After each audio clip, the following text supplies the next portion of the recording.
Hello ಎಲ್ರಿಗೂ ನಮಸ್ಕಾರ. Welcome back to my channel. ಈ ದಿನ ನಾನು ನಿಮಗೊಂದು ಸೂಪರ್ ಆಗಿರೋ ವಿಡಿಯೋನ ತೊಗೊಂಬಂದಿದ್ದೀನಿ. ಯಾರಿಗೆಲ್ಲ ಇಷ್ಟ ಇರಲ್ಲ ನನ್ನ ಸ್ಕಿನ್ನು ತುಂಬ ಚೆನ್ನಾಗಿ ಕಾಣಬೇಕು, ಗ್ಲೋ ಆಗಿರಬೇಕು, ಕ್ಲಿಯರ್ ಆಗಿರಬೇಕು ಅಂತ ಹೇಳ್ಬಿಟ್ಟು ಶೈನಿಂಗ್ ಆಗಿರಬೇಕು ಅಂತ ಯಾರಿಗೆ ಇಷ್ಟ ಇಲ್ಲ. ಹಾಗೆಯೇ ಇನ್ನೊಂದು ಏನು ಅಂದರೆ ತುಂಬ ಏಜ್ ಆದಾಗ ಬೇಗನೆ ವಯಸ್ಸಾದವ್ರ ಥರ ಕಾಣುತ್ತೆ, ಮುಖದಲ್ಲಿ ನೆರಿಗೆಗಳು ಬಂದಿರುತ್ತೆ. ಸೊ ಈ ಥರ ಎಲ್ಲ ಪ್ರಾಬ್ಲಮ್ಸ್ ಇರುತ್ತೆ. ಇದಕ್ಕೆ ನಾವು ಹೊರಗಡೆಯಿಂದ ಅಮೌಂಟನ್ನು ಹಾಕಿಬಿಟ್ಟು ಸಿಕ್ಕಾಪಟ್ಟೆ ಸೀರಮ್ಸು, ಕ್ರೀಮ್ಸು, ಅದು ಇದು ಸಿಕ್ಕಾಪಟ್ಟೆ ಯೂಸ್ ಮಾಡ್ತಾ ಇರ್ತೀವಿ.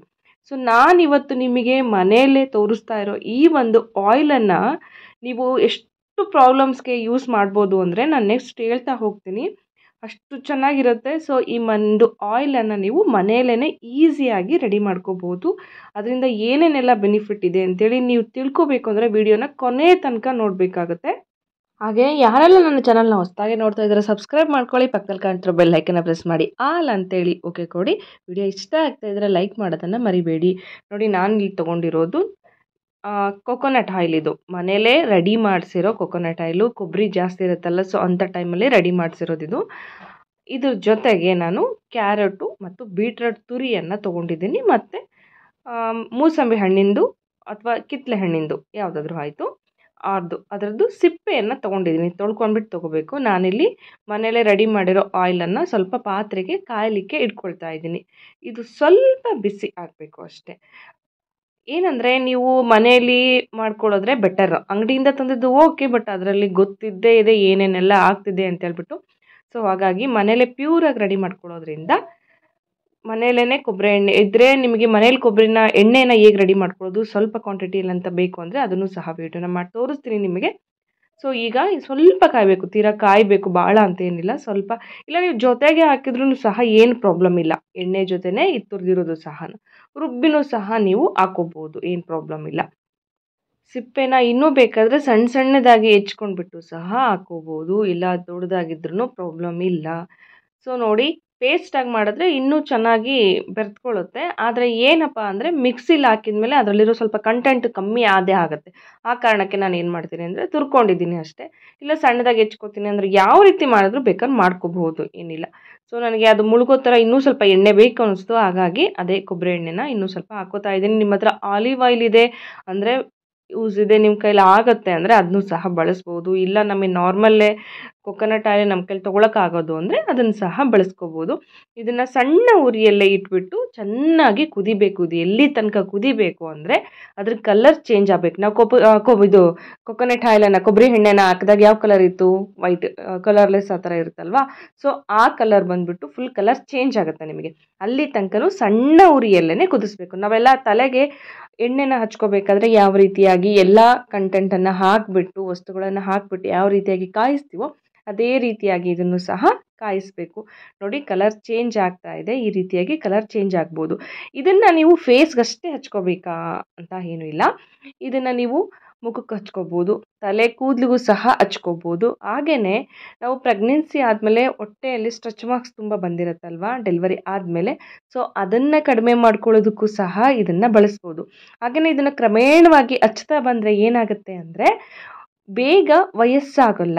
ಮೀನ್ಸ್ ಮುಖದಲ್ಲಿ ವಯಸ್ಸಾಗಲ್ಲ ಅಂತಲ್ಲ, ವಯಸ್ಸಾದೇ ಆಗುತ್ತೆ. ಆದರೆ ಮುಖದಲ್ಲಿ ನೆರಿಗೆ ಬರುತ್ತಲ್ವ, ಆ ನೆರಿಗೆಗಳು ನಮ್ಮ ಮುಖದಲ್ಲಿ ಬೇಗ ಬರೋದಿಲ್ಲ. ಕೆಲವ್ರ ಸ್ಕಿನ್ ನೋಡಿರ್ಬೋದು, ವಯಸ್ಸಾಗಿರುತ್ತೆ, ಎಷ್ಟು ಚೆನ್ನಾಗಿರುತ್ತೆ ಸ್ಕಿನ್ನು. ಎಕ್ಸಾಂಪಲ್ ಹೇಳಬೇಕು ಅಂದರೆ ನಮ್ಮ ಮನೆಯವರ ಅಜ್ಜಿ ಒಬ್ಬರಿದ್ದಾರೆ, ಅವ್ರದ್ದು ಅಷ್ಟೇ ಸ್ಕಿನ್ ಸಿಕ್ಕಾಪಟ್ಟೆ ಚೆನ್ನಾಗಿದೆ. ನಮ್ಮ ಅತ್ತೆ ಚಿಕ್ಕಮ್ಮ ಅವರು ನೋಡಿದ್ರೆ ನಮ್ಮ ಮನೆಯವ್ರಿಗೆ ಅಜ್ಜಿ ಅಂತ ಅನಿಸೋದಿಲ್ಲ. ನಾನೇ ಎಷ್ಟೋ ಸಲ ಬಂದರೆ ಸಾಕು ಅವ್ರ ಮುಖನೇ ಮುಟ್ಕೊಂಡು ನೋಡ್ತಾ ಇರ್ತೀನಿ. ಅಮ್ಮ ನೀವೇನು ಹಚ್ಕೋತೀರಾ, ಏನು ಹಚ್ಕೋತೀರಾ, ಎಷ್ಟು ಚೆನ್ನಾಗಿದೆ ಅಂತೇಳಿ. ಅಮ್ಮ ಹೇಳಿದ್ದು ನನಗೆ ಒಂದೇ ಅಂದರೆ ಅವರು ಈ ರೀತಿ ಎಲ್ಲ ರೆಡಿ ಮಾಡ್ಕೊಳ್ತಾ ಇರಲಿಲ್ಲ. ಅವ್ರು ಯಾವಾಗಲೂ ರಾತ್ರಿ ಮಲಗಬೇಕಾದ್ರೆ ಕೊಬ್ಬರಿ ಎಣ್ಣೆನ ಯೂಸ್ ಮಾಡ್ತಾ ಇದ್ರಂತೆ. ಹಾಗೆ ನಾನು ಡಾಕ್ಟ್ರನ್ನ ಕೇಳಿದಾಗಲೂ ಹೇಳಿದ್ದೆ, ಅವರು ಅದನ್ನೇ ಹೇಳಿದರು ನನಗೆ. ಆಯುರ್ವೇದಿಕ್ ಡಾಕ್ಟ್ರನ್ನ ಕೇಳಿದಾಗಲೂ ಸಹ ಅವರು ಅದೇ ಹೇಳಿದ್ದು, ನೀವೇನೇ ಹಚ್ಚಿ ಬಿಡಿ ನಿಮ್ಗೇನೂ ಆಗಲ್ಲ ಅಂದ್ರೆ ಕೊನೆ ಪಕ್ಷ ನೀವು ಮಲಗೋಕ್ಕೂ ಮುಂಚೆ ಕೊಬ್ಬರಿ ಎಣ್ಣೆನ ಹಚ್ಕೊಂಡು ಮಲಗಬೇಕಂತೆ. ನಾವು ಅದಕ್ಕೆ ಒಂದು ಕೊಡ್ತಕ್ಕಂಥ ನರಿಶ್ಮೆಂಟ್ ಅಂಥದ್ದು. ಸೊ ನೀವು ಯಾವುದನ್ನೇನು ಹಚ್ತಿರೋ ಬಿಡ್ತಿರೋ ಇದೆಲ್ಲದು ಸೆಕೆಂಡ್ರಿ. ಮೇಯ್ನಾಗಿ ಕೊಬ್ಬರಿ ಎಣ್ಣೆ ಹಚ್ತಾ ಬಂದರೆ ನಿಮ್ಮ ಸ್ಕಿನ್ನಲ್ಲಿ ತುಂಬ ಚೆನ್ನಾಗಿ ಮ್ಯಾಜಿಕ್ ಥರ ನಿಮ್ಮ ಕೆಲಸ ಆಗುತ್ತೆ. ಬೇಕಾದ್ರೆ ನೋಡ್ಬೋದು ಅಂತೇಳಿ. ನೋಡಿ, ಇಷ್ಟು ಚೆನ್ನಾಗಿ ಆಗಿದೆ. ಅವು ಏನು ತುರಿದು ಹಾಕಿದ್ದೀನಲ್ಲ ಅದ್ರದ್ದು ಸಹ ಸ್ವಲ್ಪ ಅಲ್ಲಿ ಬತ್ತಿದಂಗೆ ಆಗಿರುತ್ತೆ ಎಣ್ಣೆಯಲ್ಲಿ, ಅದರ ಅಂಶ ಎಲ್ಲ ಬಿಟ್ಕೊಂಡು ಅಲ್ಲಿ ತನಕನೂ ಸಹ ಇದು ಚೆನ್ನಾಗಿ ಕುದಿಸ್ಬೇಕು. ಸೊ ಈ ಥರ ಕುದಿಸಿರೋ ಅಂಥ ಎಣ್ಣೆ ಸೂಪರಾಗಿ ವರ್ಕ್ ಆಗುತ್ತೆ. ನೀವು ಡೈಲಿ ಪ್ರೆಗ್ನೆನ್ಸಿ ಇದ್ದಾಗಲೂ ಸಹ ಬಳಸ್ಬೋದು. ಯಾಕಂದರೆ ಇದರಲ್ಲಿ ನಾನು ಯಾವುದೇ ರೀತಿಯ ಕೆಮಿಕಲನ್ನು ಬಳಸಿಲ್ಲ. ಈಗ ಪ್ರೆಗ್ನೆನ್ಸಿ ಇದ್ದಾಗಲೇ ನಾವು ಸ್ನಾನಕ್ಕೂ ಮುಂಚೆ ಕೊಬ್ಬರಿ ಎಣ್ಣೆನ ಬಳಸ್ತಾ ಇರ್ತೀವಲ್ವಾ. ಸೊ ಈ ಕೊಬ್ಬರಿ ಎಣ್ಣೆನ ಬಳಸೋದ್ರಿಂದನೂ ಸಹ ಸ್ಕಿನ್ನು ಅದರದ್ದು ಒಂದು ಆರೋಗ್ಯವನ್ನು ಚೆನ್ನಾಗಿ ಕಾಪಾಡ್ಕೊಂಡಿರುತ್ತೆ. ಡೆಲಿವರಿ ಆದಮೇಲೂ ಅಷ್ಟೇ, ಸ್ವಲ್ಪ ದಿನ ಆದಮೇಲೆ ಸ್ನಾನಕ್ಕೆ ಹೋಗೋಕ್ಕೂ ಮುಂಚೆನೂ ಈ ಎಣ್ಣೆನ ಬಳಸ್ತಾ ಬಂದರೆ ನಮಗೆ ಸ್ಟ್ರೆಚ್ ಮಾರ್ಕ್ಸು ಬೇಗ ಕಡಿಮೆ ಆಗುತ್ತೆ. ಅಂದರೆ ಸ್ವಲ್ಪನಾದರೂ ಆಗಿರುತ್ತೆ, ಮುಂಚೆ ಹಚ್ಚೋದ್ರಿಂದ ಜಾಸ್ತಿ ಆಗೋದು ಅವಾಯ್ಡ್ ಆಗುತ್ತೆ. ಆಮೇಲೆ ಹಚ್ತಾ ಬರೋದ್ರಿಂದ ಇರೋದನ್ನು ಸಹ ಕಮ್ಮಿ ಆಗುತ್ತೆ. ಆಮೇಲೆ ಬೊಂಗು ಅಂತ ಹೇಳ್ತೀವಲ್ವ ಮುಖದಲ್ಲಿ, ಸೊ ಆ ಥರದ ಬೊಂಗುಗಳು ಅಥವಾ ಹಣೆಯಲ್ಲಿ, ಬೆನ್ನಲ್ಲಿ ಡ್ಯಾಂಡ್ರಫಿಂದ ಕೆಲವೊಂದು ಪಿಂಪಲ್ಸ್ಗಳು ತುಂಬ ಆಗಿರುತ್ತೆ. ಸೊ ಆ ಪಿಂಪಲ್ಸ್ಗೂ ಸಹ ನಿಮಗೆ ಒಂದೇ ವಾರದಲ್ಲೇ ರಿಸಲ್ಟ್ ಸಿಗುತ್ತೆ. ಒಂದೇ ದಿನ ಅಂತ ಹೇಳಲ್ಲ, ಒಂದೇ ದಿನ ಅಲ್ಲಿ ಸಿಗುತ್ತೆ, ಲಿಟ್ಲ್ ಬಿಟ್ಟಲ್ಲಿ ಸಿಗುತ್ತೆ. ಬಟ್ ಕಂಟಿನ್ಯೂ ಡೈಲಿ ನೀವು ಹಚ್ಚಿ ಸ್ವಲ್ಪ ಹೊತ್ತು ಮಸಾಜ್ ಮಾಡ್ತಾ ಬಂದ್ರಿ ಅಂದರೆ ಕಂಟಿನ್ಯೂ ಆಗಿ ನೀವು ಎಷ್ಟು ಚೆನ್ನಾಗಿರೋ ಸ್ಕಿನ್ನನ್ನು ಪಡ್ಕೊಳ್ತೀರಾ ಅಂದರೆ, ನಾನು ಇದನ್ನು ಜಸ್ಟ್ ಕೇಳಿದ್ದೆ. ಅಂದರೆ ನಾವು ಮುಂಚೆ ಕೊಬ್ಬರಿ ಎಣ್ಣೆ ಅಪ್ಲೈ ಮಾಡೋದು ಗೊತ್ತಿತ್ತು, ಬಟ್ ಈ ಥರ ಒಂದು ಸಲ ಟ್ರೈ ಮಾಡೋಣ ಅಂತೇಳಿ ಮಾಡಿದ್ವಿ. ನಾವು 1 ವೀಕ್ ಆದಮೇಲೆ ನಾನು ನಿಮಗೆ ಇದು ವಿಡಿಯೋನ ಪೋಸ್ಟ್ ಮಾಡ್ತಾ ಇದ್ದೀನಿ. ತುಂಬ ಚೆನ್ನಾಗಿರೋ ರಿಸಲ್ಟ್ ಸಿಗುತ್ತೆ. ಇದರಲ್ಲಿ ಯಾವುದೇ ರೀತಿ ಸೈಡ್ ಎಫೆಕ್ಟ್ ಆಗೋಕ್ಕೆ ಚಾನ್ಸೇ ಇಲ್ಲ.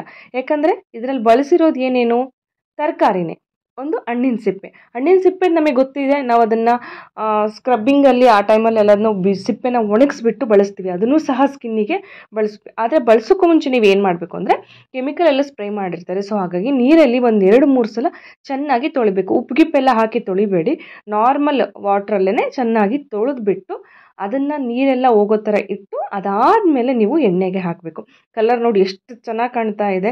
ನಾವು 500-1000 ರೂಪಾಯಿ ಕೊಟ್ಟು ಆ ಸೀರಮ್ ತರೋದಕ್ಕಿಂತ ಈ ಆಯಿಲನ್ನು ಮಾಡಿಕೊಂಡ್ರೆ ಸೂಪರಾಗಿ, ಅಂದರೆ ಸೂಪರಾಗಿ ವರ್ಕ್ ಆಗುತ್ತೆ. 100ಗೆ 200% ಕೊಡ್ತೀನಿ ನಾನು ಹೇಳಿರೋ ಎಲ್ಲದಕ್ಕೂ ಸಹ.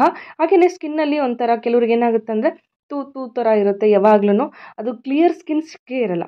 ಸೊ ಅಂಥವ್ರಿಗೂ ಸಹ ಇದನ್ನು ಕ್ರಮೇಣವಾಗಿ ಹಚ್ತಾ ಬಂದರೆ ಒಂದು 10 ಡೇಸಲ್ಲೇ ನಿಮಗೆ ಗೊತ್ತಾಗುತ್ತೆ ಆ ಥರ ಸ್ಕಿನ್ಸು ಯಾವ ರೀತಿಯಾಗಿ ಚೇಂಜ್ ಆಗುತ್ತೆ ಅಂತೇಳಿ. ಯಾಕಂದರೆ ವಿತ್ ಪ್ರೂಫ್ ನಾನು ನೋಡಿದ್ದೀನಿ, ಬಟ್ ಅವರು ಫೇಸನ್ನು ತೋರ್ಸೋಕ್ಕೆ ಒಪ್ಪಲಿಲ್ಲ. ಸೊ ಹಾಗಾಗಿ ನಾನು ವಿಡಿಯೋ ಮಾಡ್ಕೊಂಡಿಲ್ಲ. ಸೊ ಇದನ್ನಂತೂ ನಾನು ಗ್ಯಾರಂಟಿ ಕೊಡಬಲ್ಲೆ. ಇದನ್ನು ಯೂಸ್ ಮಾಡಿ ಸಿಕ್ಕಾಬಟ್ಟೆ ರಿಸಲ್ಟ್ ಚೆನ್ನಾಗಿ ಸಿಗುತ್ತೆ ನಿಮಗೆ. ಸೊ ಈ ರೀತಿಯಾಗಿ ರಾತ್ರಿ ಮಲ್ಗೋಕ್ಕೂ ಮುಂಚೆ ಈ ರೀತಿ ಹಚ್ಕೊಂಡ್ಬಿಟ್ಟು ಫೇಸ್ಗೆ, ನಾನಿಲ್ಲಿ ಕೈ ತೋರಿಸ್ತಾ ಇರೋದು, ಫೇಸ್ಗೆ ಹಚ್ಕೊಂಡು ಚೆನ್ನಾಗಿ ಸ್ವಲ್ಪ ಹೊತ್ತು ಲೈಟಾಗಿ ಮಸಾಜ್ ಮಾಡ್ಕೊಳ್ಳಿ. ಅದಾದಮೇಲೆ ನೀವು ಮಲ್ಕೊಳ್ಳಿ. ಬೆಳಗ್ಗೆ ಎದ್ದು ಬಿಸಿ ನೀರಲ್ಲಿ, ಬೆಚ್ಚ ನೀರು ಇರುತ್ತಲ್ಲ ಆ ಥರ ನೀರಲ್ಲಿ ಕಡಲೆ ಹಿಟ್ಟಾಯಿತು, ಇಲ್ಲ ನಾರ್ಮಲ್ ಸೋಪ್ ಅಥವಾ ಫೇಸ್ ವಾಶ್ ಯೂಸ್ ಮಾಡ್ತೀರಾ ಅಂದರೆ ಅದಾಯಿತು, ಅದರಲ್ಲಿ ವಾಶ್ ಮಾಡ್ಕೊಳ್ಳಿ. ಹಾಗೆಯೇ ಸ್ನಾನಕ್ಕೆ ಹೋಗೋ ಮುಂಚೆ ಒಂದು ಅರ್ಧ ಗಂಟೆ ಮುಂಚೆ ಹಚ್ಕೊಂಡು ಮಸಾಜ್ ಮಾಡಿಬಿಟ್ಟು ಅದಾದಮೇಲೆ ನೀವು ಸ್ನಾನನ ಮಾಡಿಕೊಂಡ್ರು ಸಹ ನಿಮಗೆ ಇದೇ ರೀತಿ ರಿಸಲ್ಟ್ ಸಿಗುತ್ತೆ. ಇದನ್ನ ನೀವು ಬಾಟ್ಲಿಗೆ ಸ್ಟೋರ್ ಮಾಡ್ಕೋಬೇಕು ಅಂದರೆ ಸ್ವಲ್ಪ ತಣ್ಣಗಾಗಿರಬೇಕು. ನೀವು ಹಚ್ಕೋಬೇಕಾದ್ರೆ ಇಲ್ಲ, ಈ ಬಾಟ್ಲಿಗೆ ನೀವು ಎಣ್ಣೆಗೆ ನೀವು ತಣ್ಣಗಾದ್ಮೇಲೆ ಒಂದು 5-6 ವಿಟಮಿನ್ ಇ ಟ್ಯಾಬ್ಲೆಟ್ಸನ್ನು ಸಹ ಅದ್ರ ಲಿಕ್ವಿಡನ್ನು ಇದರೊಳಗೆ ಹಾಕ್ಕೊಂಡು ಮಿಕ್ಸ್ ಮಾಡಿ ಇಟ್ಕೋಬಹುದು. ವಿಟಮಿನ್ ಇ ಟ್ಯಾಬ್ಲೆಟು ಸಹ ಫೇಸ್ಗೆ, ಸ್ಕಿನ್ಗೆ ಸಿಕ್ಕಾಬಟ್ಟೆ ಒಳ್ಳೆಯದು. ಅಲಿವೆರಾ ಜೆಲ್ ಜೊತೆನೂ ಸಹ ಯೂಸ್ ಮಾಡ್ತೀವಿ, ಕೊಬ್ಬರಿ ಎಣ್ಣೆನೂ ಸಹ ಯೂಸ್ ಮಾಡ್ತೀವಿ. ಇದಕ್ಕೂ ಹಚ್ಚೋದ್ರಿಂದನೂ ಸಹ ಇನ್ನೂ ಅದ್ರ ಪರ್ಸೆಂಟೇಜ್ ಜಾಸ್ತಿ ಆಗ್ತಾ ಹೋಗುತ್ತೆ. ಸಿಕ್ಕರೂ ಆಯಿತು, ಸಿಗದೇ ಇದ್ರೂ, ವಿಟಮಿನ್ ಇ ಬಳಸದೇ ಇದ್ರೂ ಸಹ ಇದಕ್ಕೆ ಇಲ್ಲ ಇದೇ ಆಯಿಲನ್ನು ನೀವು ಬಳಸಿದ್ರು ಆಯಿತು. ರಿಸಲ್ಟ್ ಅಂತೂ 100ಗೆ 200% ಪಕ್ಕಾ ಸಿಗುತ್ತೆ. ಯೂಸ್ ಮಾಡಿ, ಟ್ರೈ ಮಾಡಿ ಅಂತ ಹೇಳ್ತೀನಿ. ಟ್ರೈ ಅಲ್ಲ, ಯೂಸ್ ಮಾಡಿ ಅಂತಲೇ ಹೇಳ್ತೀನಿ, ಯಾಕಂದರೆ ಅಷ್ಟು ಒಳ್ಳೆ ರಿಸಲ್ಟ್ ಇದೆ. ಸೊ ಇದೊಂದು ಮಾಹಿತಿ ನಿಮಗೆ ಯೂಸ್ ಆಯಿತು ಅಂತೇಳಿ ಅನ್ಕೋತೀನಿ. ಹಾಗಿದ್ರೆ ಖಂಡಿತ ಲೈಕ್ ಮಾಡೋದನ್ನು ಮರಿಬೇಡಿ, ಡೆಫಿನೆಟಾಗಿ ಯೂಸ್ ಆಗುತ್ತೆ. ಎಲ್ಲರೂ ರೆಡಿ ಮಾಡ್ಕೊಳ್ಳಿ, ಹಚ್ಕೊಳ್ಳಿ. ಸ್ಕಿನ್ಗೆ ನಿಮ್ಮ ಕೇರನ್ನು ನೀವು ಮಾಡ್ಕೊಳ್ಳಿ. Okay, thank you, bye.